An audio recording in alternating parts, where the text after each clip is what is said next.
السلام عليكم ورحمة الله. النهاردة احنا بنصور الحلقة دي من كنيسة سان جورج، كنيسة المدرسة بتاعتي اللي أنا اتخرجت منها وعشت فيها أجمل 12 سنة في حياتي. والحقيقة هتكلم في الحلقة دي عن الزمن الجميل، الزمن الجميل اللي مصر كانت خالية فيه من التعصب الديني خاصة. طبعا كان ممكن المسلم ينتخب المسيحي في أي انتخابات برلمانية، انتخابات نقابة، انتخابات عضوية مجلس إدارة نادي رياضي. ما كانش بيفرق مع المسيحي يكونوا من أقلية عددية مش كفاية أنها تنجحوا في الانتخابات. لكن للأسف النظام السابق فرق الأمة وعمل بعض الأعمال حتى الإجرامية اللي خوفت المسلمين والمسيحيين من بعض. وصل الأمر لدرجة أن ممكن يكون مسلم ما بيصليش، ممكن يكون مسلم ملوش أي علاقة بالتدين، ولكن في انتخابات مجلس إدارة النادي الرياضي اللي هو عضو فيه ما ينتخبش مسيحي أبدا. والأعمال اللي عملها النظام دي عشان يفرق بين المسلمين والمسيحيين هو كان أساسا عشان يثبت للمسيحيين هم محتاجينه عشان يعين مسيحيين في البرلمان وفي مجالس الإدارات اللي ممكن يكون الانتخابات ما بيتوافقوش فيها عشان كده. لكن هل ممكن يعود الزمن الجميل مرة أخرى؟ هل ممكن يعود الزمن الجميل اللي ما فيش فيه تعصب مرة أخرى لمصر؟ خلي بالك، لن يشعر بالمضطهد إلا المضطهد اللي زيه. لذلك لو المسيحيين في مصر شعرين بأن هم يضطهدوا في آخر 30-40 سنة، يبقى بالطبيعي ولوجيك قوي ان الحليف الاستراتيجي بتاعهم هو نفسه برضه اللي اضطهد هو كمان. لذلك مش يعني هي مسألة منطقية ان تلاقي مثلا مسيحي النهارده موجود في حزب مثلا من الأحزاب الإسلامية بيفوز زي مثلا في حزب الحرية والعدالة، فاز في انتخابات داخلية بتاعة الأمانة العامة، يعني ما دخل ضد مسلمين وكسب وخد أصوات مسلمين. فطبيعي ان اول ممكن مسيحي منتخب يدخل مجلس الشعب يكون برضو من على مثلا قائمه بتاعه احد الاحزاب الاسلاميه ايضا او كده، زي ما حصل مثلا مع امين اسكندر وفاز من على قائمه الحريه والعداله. هنلاقي ان برضو بعد نتائج الانتخابات بعض المسيحيين عندهم بعض التخوفات اللي زودها بعض الناس عندهم ولهم اجنده خاصه. لا، انا عايز كل مسيحي متخوف من حاجه يكتب كده قائمه في ورقه ايه الحاجات اللي انت متخوف منها. خايف ايه؟ خايف ان لو وصل مثلا الاسلاميين للحكم هيفرضوا الحجاب على مراتك او على بنتك او على اختك. خايف ان هم مثلا يفرضوا عليك ضريبه مش مفروضه على المسلمين اسمها الجزيه. خايف مثلا ان تستمر مشكله بناء الكنائس. اكتب الكلام ده في ورقه وحط تاريخ الوقت اللي انت كتبت فيه الورقه دي، زي مثلا ديسمبر 2011. تعالى السنة اللي بعدها في ديسمبر 2012 وطلع على الورقة دي وشوف التخوفات اللي عندك دي والهواجس دي حاجة منها حصلت ولا لا. ولو ما حصلتش ما ترميش الورقة، خليها السنة اللي بعدها تعالى في نفس الوقت وطلع على الورقة وشوف هل في حاجة من الحاجات اللي مخوفاك دي حصلت ولا لا. تعالوا نتكلم في أكتر حاجة يمكن مخوفها الناس مسلمين ومسيحيين على فكرة، هي مسألة الحجاب، إن يتفرض الحجاب على الستات بقوة القانون.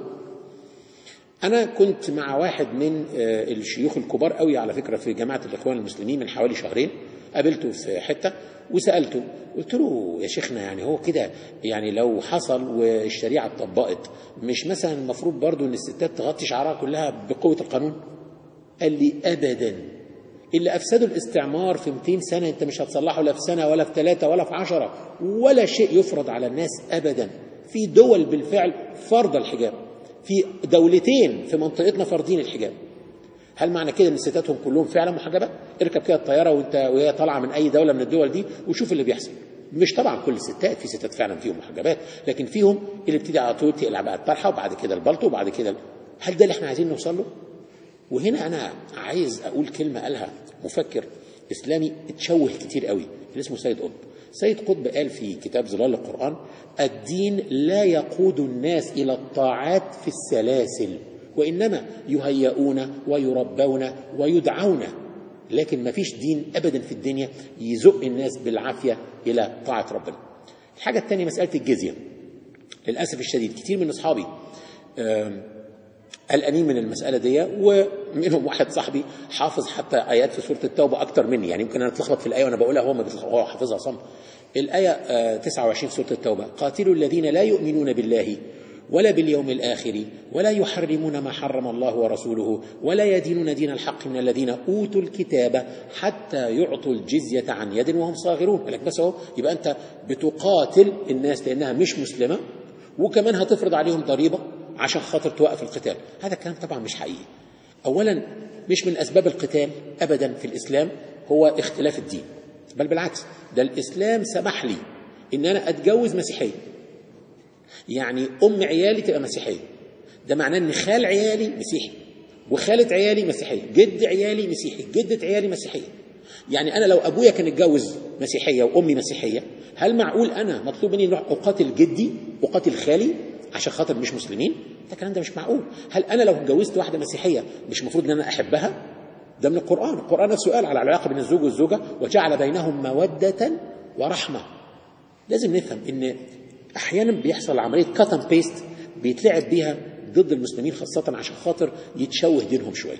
نفس السورة دي سورة التوبة فيها آيات أخرى بتقول لي إزاي أتعامل مع المسيحيين واليهود وغير المسلمين من أنواع أخرى. يعني عايزين نشوف بقى أسباب القتال إيه في الإسلام اللي بيوجزها الإسلام.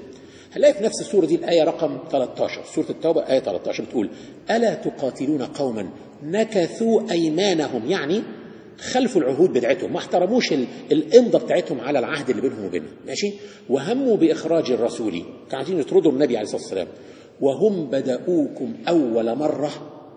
الله، احنا بنتكلم على ناس هم اللي بيعتدوا علينا. إذا من أسباب القتال في الإسلام إن أنا أدفع الاعتداء اللي علي. طب هل في أسباب أخرى؟ في أسباب أخرى، زي مثلا سورة النساء 75: وما لكم لا تقاتلون في سبيل الله والمستضعفين من الرجال والنساء والولدان. الله، يعني أنا أذن يجوز لي أن أنا أقاتل عشان خاطر أحمي الضعفاء. يبقى قلنا اهو أقاتل عشان أرد الاعتداء عليا، أقاتل عشان أحمي الضعفاء. طب في أسباب قتال تاني في الإسلام؟ اسمع بقى الآية 41 في سورة الحج بتقول إيه؟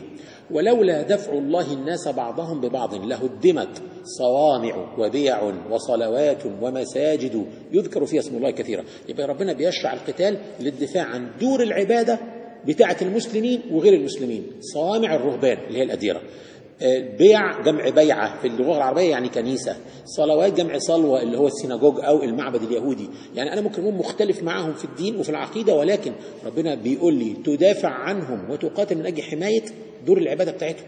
معنى كده أن أنا ممكن أموت أستشهد في سبيل الله وأنا بحمي كنيسة. يبقى احنا عايزين نقول حاجة، القرآن أمرني بأن أنا أحمي غير المسلم بروحي لو جاني يستغيث بي. ايه رايك بقى؟ يعني نفس سوره التوبه برضو الايه 6 بتقول ايه؟ وان احد من المشركين استجارك فاجره حتى يسمع كلام الله ثم ابلغه مأمنه. لو واحد غير مسلم جه وبيستجير بي بيقول لي الحقني احميني، ربنا بيقول لي تحميه، وبعدين كلم اديله كتاب يقراه عن الاسلام، اتفرج على فيلم، اقرا حاجه. طب لو اسلم خير، ما اسلمش نعمل فيه ايه؟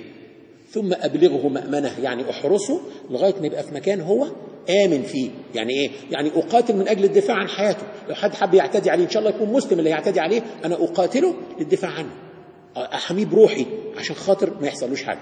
ده في سورة التوبة برضو. يبقى إزاي الناس هتفهم بالعقل كده إن أي واحد غير مسلم أنا مطلوب مني أنا أقاتله؟ ده ربنا بيقول لي احميه واحرسه. النوع الثالث من غير المسلمين ربنا بيقول لي عليهم فما استقاموا لكم فاستقيموا لهم، اللي هم الناس اللي بتحترم عهودها، بتحترم مواثيقها، عايشين مع بعض في تعايش وعيش مشترك. لابد ان انا اكون مستقيم معهم طالما الناس مستقيمه معايا. ده ربنا قال لنا في سوره الممتحنه: لا ينهاكم الله عن الذين لم يقاتلوكم في الدين ولم يخرجوكم من دياركم ان تبروهم وتقسطوا اليهم. البر ده اللي انا امرت بيه مع الاب والام، مع ابويا وامي، مامور بيه ايضا مع غير المسلم، طالما ان هو لا بيقاتلني في ديني ولا بيخرجني من داري. امال ايه حكايه الجزيه بقى؟ ايه حكايه الايه 29 في سوره التوبه؟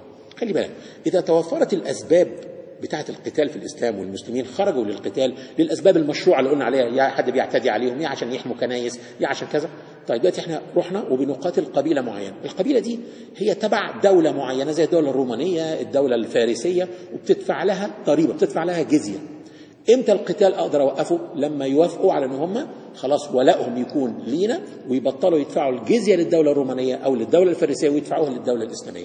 هنا بيدفعوا ضريبة في نظير إن بيروح عساكر بيحموا الحدود بتاعة الدولة في المنطقة دي. طب ولو هم دخلوا الجيش وبقوا هم بنفسهم بيقوموا بالقصة دي، ما بيدفعوش حاجة خلاص، ما بيدفعوش جزية ولا حاجة.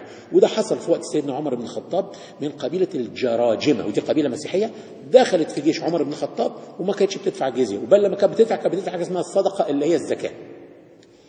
طيب إذن القاعدة اللي طبقها المسلمين بقى هنا هي لهم ما لنا وعليهم ما علينا. يعني إيه؟ يعني والله في ضريبة نزلت هتنزل على الكل، ضريبة اتشالت هتتشال الحمد لله من على الكل، مفيش حاجة اسمها ضريبة على غير المسلم مش مفروضة على المسلم، ولا على المسلم مفروضة، كله هيبقى زي بعضه بإذن الله. تيجي بقى على مشكلة بناء الكنائس. الحقيقة للأسف الشديد الملف ده اتلعب بيه سياسة كتير قوي من النظام السابق. كان بيلعب بيه المسيحيين كتير قوي، وأنا الإسلاميين اللي أعرفهم اللي نجحوا في الانتخابات اللي فاتت دي أعلنوا إنهم سيعيدوا هذا الملف إلى إنه يبقى ملف تخطيط عمراني، ده ملوش أي دعوة بالسياسة. والله ده كود دولي، والله فيه 5000 واحد 6000 واحد على حسب الكود الدولي، عدد معين من الناس بينتموا إلى دين معين من حقهم دار عبادة، ده مرفق من مرافق الدولة. ما فيش حاجة اسمها. إذن دي من المسائل اللي يعني برضو المفروض انها تبقى للشريعة انها تتحل. الكلام اللي بقوله ده على فكرة ما هوش محاولات لتجميل الدين ولا حاجة، بالعكس الكلام ده مبني على أحكام شرعية مبنية على أسس معينة، من ضمنها عهد عمر بن الخطاب لأهل إليا أو أهل القدس، من ضمنها آراء علماء إسلام معروفين كتير جدا زي الليث بن سعد وآخرين. لذلك أنا عايز أقول حاجة، هل يلزم أو يجب أن المسيحيين يخافوا من وصول الإسلاميين حتى للحكم من خلال الديمقراطية ويطبقوا الشريعة؟ هنا أنا بلاقي مصر فيها نوعين دلوقتي من المسيحيين، نوع قليل ده انضم للأحزاب حتى الإسلامية وشارك في التصويت للإسلاميين، وده مش كتير. المعظم لا، المعظم طبعا خايف، وخايف من زي ما قلنا إجبارهم على الحجاب ودفع الجزية والكلام ده. هنلاقي واحد منهم وده دكتور أنا بحترمه جدا اسمه دكتور رفيق حبيب، بيقول إن الشريعة هي الضمان الوحيد للمسيحيين في مصر. إيه معنى الكلام ده؟ أنا لو ببص كده على أوروبا مطبقة ديمقراطية سيكولر، ديمقراطية علمانية. الديمقراطية العلمانية كويسة قوي، لكن لو حصل استقطاب في المجتمع بتحصل مشكلة. يعني إيه؟ لو بدأ بعض الفئات تتشيطن وتتهمش ممكن تتظلم بالديمقراطية العلمانية، وده حصل بالفعل للمسلمين في سويسرا. المسلمين في سويسرا بالديمقراطية والشفافية والنزاهة اتمنعوا ان هم يبنوا مآذن للمساجد بتاعتهم. يعني المسيحي يقدر يبني برج للكنيسة، اليهودي يقدر يبني برج للمعبد اليهودي، الهندوسي يبني برج للمعبد الهندوسي، البوذي يبني برج للمعبد البوذي، انما المسلم لا. بايه اتظلم؟ بايه المسلم هنا؟ بالديمقراطية العلمانية. نفس الكلام حصل في فرنسا وفي بلجيكا، واتمنع البنات من ان هم يدخلوا المدارس بتاعتهم بالحجاب. انا قعدت بنفسي في بلجيكا قدام مدرسه في العربيه الساعه 8 الا ربع الصبح، شفت البنت المسلمه داخله بالباك باك بتاعتها على ظهرها تقوم شاده الاشارب عشان تعرف تخش المدرسه. هو ده اللي انا شفته. ده كله حصل بايه؟ بالديمقراطيه العلمانيه اللي هي تسمح للاغلبيه تظلم الاقليه لو حبت. الشريعه الاسلاميه الفرق بينها وبين الديمقراطيه العلمانيه انها ديمقراطيه ولكن تغل يد الاغلبيه عن ظلم الاقليه. لذلك نيجي واحد الدكتور رفيق حبيب يقول هذا الكلام، هو مش بيحاول يمسح جوخ لحد، الراجل فاهم هو بيتكلم عن ايه. طيب لو انت بقى مسلم وما زرتش جار مسيحي قبل كده، انت عارف انت عملت ايه؟ كل مسلم بيتفرج عليا دلوقتي يسال نفسه اخر مره رحت زرت واحد مسيحي امتى؟ لو انت ما بتزورش اخوانك المسيحيين وجيرانك المسيحيين، لازم تعرف ان انت حضرتك مخالف السنه النبويه. اقرا السنه النبويه، اقرا السيره النبويه. هو مش من الرسول عليه الصلاه والسلام كان بيزور غير المسلمين؟ مش زار جاره اليهودي لما طلع مره من الباب وما لقاش الحاجات اللي كان بيسيبها له قدامه؟ مش زار الغلام اليهودي اللي كان بيشتغل عنده لما غاب ولقاه عيان؟ يبقى اذا مش لازم اكون انا مش متدين عشان يبقى لي اصحاب مسيحيين واروح ازورهم. لا بالعكس، ده انا كل ما ازددت تدينا كل ما ده فهمني ان احنا لازم نعيش مع بعض عيش مشترك. روح بقى اشتري كده صينيه بسبوسه وكلم جارك المسيحي وقول له عندكم شاي. هو هيفتكرك مش مصدق طبعا انك هتطلع تزوره، هو هيفتكرك عايز تسلك منه شيء، يقول لك لا ده انا اطلع اشربه عندك، واطلع خد حاجه حلوه واطلع. ولما تطلعوا ما تتكلموش لا في الدين ولا في السياسه. انا عايزك في اول زياره دي تتعرف عليه، تتعرف على اولاده، تعرف اسماء ولاده ايه، تعرف هم في سنه كام، ولما تشوفه تاني يوم قول له ازاي فلان وفلان وفلان، وتقول له ولاده باسمائهم. الناس بتحب قوي اللي يفتكر اسماء ولادها. اول 4 5 قعدات مش هنتكلم في حاجه بتفرق الناس، لا سياسه ولا دين، لغايه ما يبقى في علاقه جسور اتمدت بينا وبين بعض، في بريدجز اتمدت بينا وبين بعض. في الحاله دي نبقى نتكلم في الامور الاختلافيه ونتكلم ونقنع بعض بيها زي ما احنا عايزين، لكن في الاول انا عايز نوصل الجسور دي. في اخر الفيديو ده خلوني ادعي ربنا ان ترجع مصر تاني للزمن الجميل، ولكن ده مش هيحصل الا لما نبطل نسمع للخطاب الاقصائي. يعني انا عايز المسيحي ما يسمعش تاني للي يقول له اصل مصر دي بلدك انت والمسلمين دول غزاة ومش مصريين اصلا، ومش عايز المسلم يسمع للي يقول له ما تشتريش من المسيحي وما تتعاملش مع مسيحي وما تديش صوتك لواحد مسيحي. مصر شعبها متدين، المسلم المتدين والمسيحي المتدين من النهارده مش هيخافوا من بعض، بل بالعكس هم هيخافوا على بعض. والسلام عليكم ورحمة الله وبركاته.